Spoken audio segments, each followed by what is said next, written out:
Hi, I'm Tyler with Quality Water Treatment. We're here now to discuss the total dissolved solids, also called TDS, that was found in your water quality report, and to go over what TDS is and how to remove it.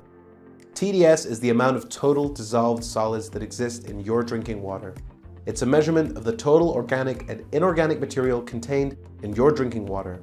TDS is anything except the pure H2O molecules that make up water. A very low TDS level is an indicator of good water quality.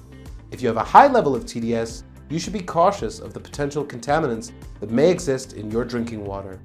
The ideal TDS level is under 50 ppm or parts per million, and you should seriously consider a water filter for anything over 250 ppm.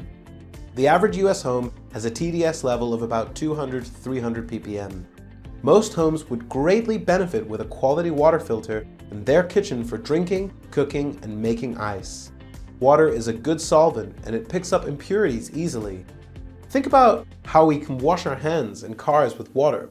Water picks up the debris, dirt, and contaminants very easily. Pure water is tasteless, colorless, and odorless.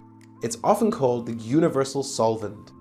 Dissolved solids include any minerals, salts, metals, cations, sulfates, and contaminants that are dissolved into your water.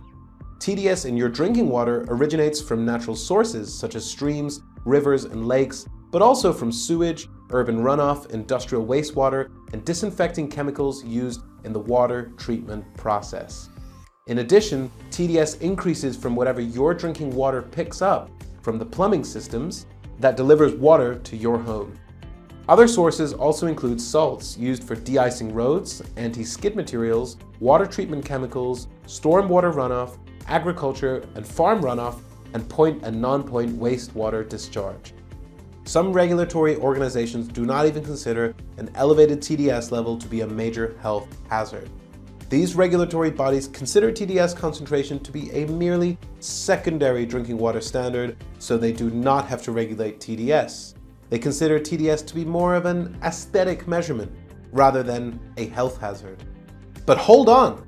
Many of these TDS values contain elevated levels of ions that exceed the primary and secondary drinking water standards, such as elevated levels of nitrates, phosphates, aluminum, copper, and lead. So why are these regulatory agencies discounting the TDS as a measurement of true primary water quality standards? It may just be easier to not address this public concern until it's too late. So it's important to take the true quality of your water into your own hands, especially when it comes to you and your family's health. As we like to say, you can buy a filter or be a filter. For more information about TDS and how to remove it, please visit us at qualitywatertreatment.com or contact us and one of our trained qualified agents can help you right away.